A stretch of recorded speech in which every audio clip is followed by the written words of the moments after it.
For thousands of years, every morning and evening, Jewish people have prayed these well-known words as a way of expressing their devotion to God. They're called the Shema.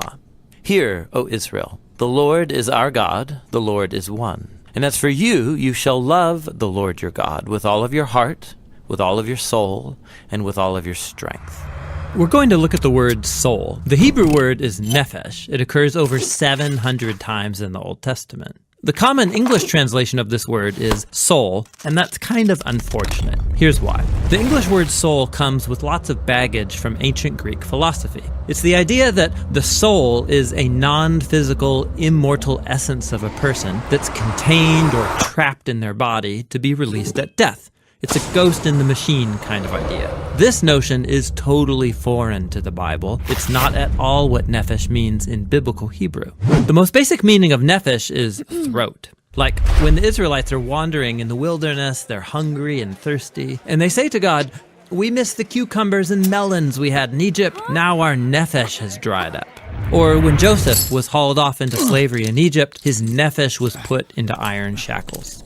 But nephesh doesn't only mean throat. Since your whole life and body depend on what comes in and out of your throat, nephesh could also be used to refer to the whole person.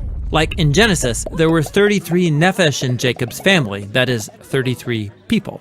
In the Torah, a murderer is called a nephesh slayer, and a kidnapper is called a nephesh thief. On the first pages of the Bible, both humans and animals are called a living nephesh, and if the life breath has left a human or animal, the nephesh remains. It's just called a dead nephesh, that is, a corpse. So, in the Bible, people don't have a nephesh, rather, they are a nephesh, a living, breathing, physical being. Now that might surprise you because most people assume the Bible says the soul is what survives apart from the body after death. And while the biblical authors do have a concept of people existing after death, waiting for their resurrection, they rarely talk about it. And when they do, they don't use the word nephesh. So even though nephesh is often translated as soul, the Hebrew word really refers to the whole human as a living physical organism. In fact, this is why biblical people can often use this word to refer to themselves, and it gets translated me or I. Like in Psalm 119, most translations read, "Let me live that I may praise you."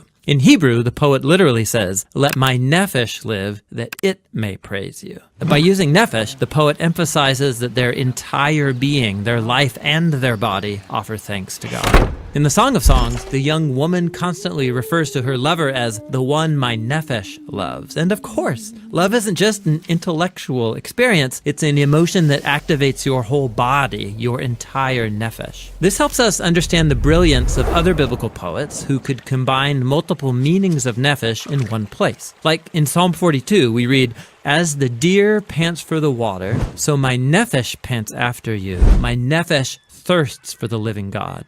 So, on a physical level, your throat can be thirsty, like a deer's, but then that physical thirst can become a metaphor for how your whole physical being longs to know and be known by your Creator. Which brings us all the way back to the Shema. To love God with all of your nephesh means to devote your whole physical existence to your Creator, the one who granted us these amazing bodies in the first place. It's about offering your entire being with all of its capabilities and limitations in the effort to love God and to love your neighbor as yourself. And that's the Hebrew word for soul.